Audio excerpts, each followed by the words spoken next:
Hi friends, welcome to Nidharna Prepares. இன்னைக்கு நம்ம என்ன ப்ரிப்பேர் பண்ண போறோம்னா பீட்சா சாஸ். வீட்லயே எப்படி சுலபமா செய்யணும்னு பார்க்கலாம். இந்த பீட்சா சாஸ் வீட்லயே ரொம்ப குறைவான பொருட்கள் வச்சு சீக்கிரம் செஞ்சிடலாம்.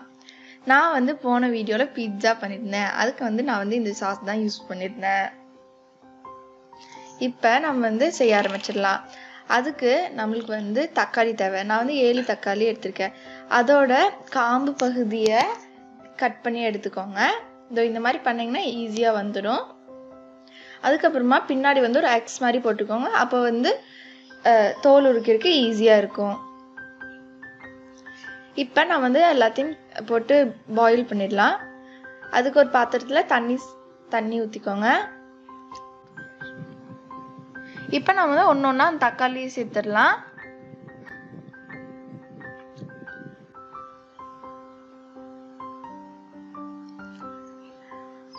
நான் 3 வரமிளகாய் எடுத்திருக்கேன். நீங்கள் காஷ்மீர் மிளகாய் கூட எடுத்துக்கலாம். காஷ்மீர் மிளகாய் போட்டால் காரம் இருக்காது, ஆனால் கலர் சூப்பராக வரும். அதுக்கப்புறமா நான் வெங்காயம் சேர்த்துக்க போகிறேன்.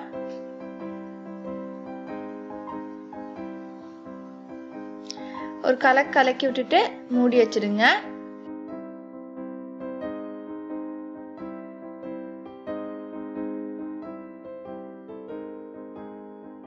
அது கொதிக்க விடணும். நல்லா இந்த மாதிரி கொதிக்க விட்டுறணும். இப்ப நான் ஸ்டவ் ஆஃப் பண்ணிட்டு அதை வெளியே எடுத்து வச்சிடலாம்.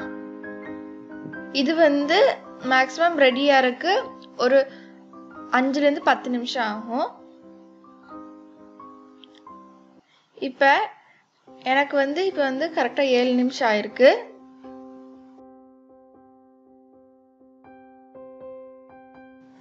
அதுக்கப்புறமா நான் தக்காளி இருக்கிற தோலெல்லாம் வெளியே எடுத்து வச்சுட்டேன். இப்போ கொஞ்சம் கொஞ்சமாக சேர்த்து அரைச்சிடலாம்.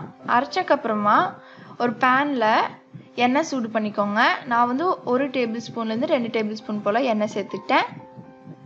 எண்ணெய் நல்லா காஞ்சக்கப்புறமா அதில் பூண்டு சேர்த்துக்கலாம். பூண்டை நல்லா சின்ன சின்னதாக நறுக்கி சேர்த்துக்கோங்க, இல்லாட்டி இடிச்சு கூட சேர்த்துக்கோங்க. பூண்டு நல்லா வதங்கட்டும்.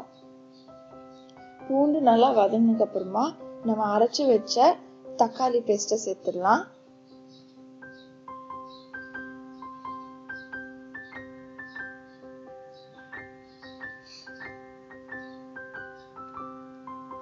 இப்ப நான் தக்காளி பேஸ்ட்டை சேர்த்துக்கிறேன்.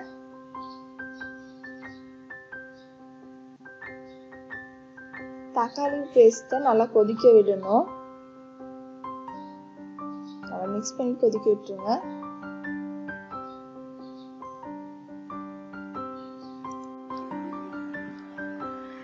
அரைக்கும் போது தண்ணி சேர்க்காதீங்க. தக்காளி வெங்காயத்தில் இருக்கிற தண்ணியே அது கரெக்டா இருக்கும். இப்ப லைட்டா கொதிச்சு வந்ததுக்கு அப்புறமா அதுல நான் சாஸ் ஐட்டம்ஸ் எல்லாம் சேர்க்கணும். அதுக்கு முன்னாடி கொஞ்சம் உப்பு சேர்த்துக்கோங்க. உப்பு சேர்த்துக்கிட்டு அந்த டேஸ்ட் பண்ணி பாருங்க. சப்போஸ் உங்களுக்கு புளிப்பு கம்மியா இருந்துச்சுன்னா தான் நம்ம கெச்சப் அதிகமா சேர்க்கணும். நல்லா மிக்ஸ் பண்ணி விட்டுக்கலாம். இப்ப எனக்கு புளிப்பு கம்மியா இருக்கிறதுனால நான் 4 டேபிள் ஸ்பூன் கெச்சப் சேர்த்துக்கிட்டேன். அதை வச்சு நல்லா மிக்ஸ் பண்ணி விட்டுக்கோங்க. இப்ப நல்லா கொதிச்சு வந்துடுச்சு. நம்மளோட சுவையான அட்டகாசமான பீட்சா சாஸ் தயார். இந்த பீட்சா சாஸ்ல நீங்க Italian seasoning, chilli flakes, mixed herbs எல்லாம் சேர்த்தீங்கன்னா இன்னும் சூப்பரா இருக்கும். போன வீடியோல நான் பீட்சா பண்ணியிருந்தேன். அதுல நான் வீட்லயே பண்ண பீட்சா சாஸ் பண்ணியிருந்தேன்னு சொல்லியிருந்தேன். நிறைய பேர் அதை எப்படி பண்றதுன்னு கேட்டிருந்தீங்க. அதனால தான் இந்த வீடியோ போடுறேன். நல்லா ஸ்ப்ரெட் பண்ணி விட்டுக்கோங்க. உங்களுக்கு தேவையான அளவு பீட்சா சாஸ் போட்டுக்கலாம். சப்போஸ் உங்களுக்கு நிறைய வேணும்னா நிறைய போட்டுக்கலாம், கம்மியா வேணும்னா கம்மியா போட்டுக்கலாம். இப்போ ஸ்ப்ரெட் பண்ணி விட்டதுக்கு அப்புறமா மேல கொஞ்சம் சீஸ் சேர்த்துக்கோங்க. அதுக்கப்புறமா உங்களுக்கு பிடிச்ச எனி வெஜிடபிள்ஸ் வேணா சேர்த்துக்கோங்க. மேல பீட்சா சாஸ் சேர்த்துக்கோங்க. அப்போ டேஸ்ட் ரொம்ப ரிச்சா சூப்பரா இருக்கும். அந்த பீட்சா மேல உங்களுக்கு வேணும்னா சீசனிங் கூட சேர்த்துக்கலாம். நீங்களும் இந்த பீட்சா சாஸை வீட்டில் ட்ரை பண்ணிட்டு எப்படி வந்துச்சுன்னு கீழே கமெண்ட் பாக்ஸில் கமெண்ட் பண்ணுங்க. அப்புறம் உங்களுக்கு இந்த வீடியோ பிடிச்சிருந்துச்சுன்னா நிதர்னா ப்ரிப்பேர்ஸ்க்கு சப்ஸ்கிரைப் பண்ணுங்க. டாடா பாய்.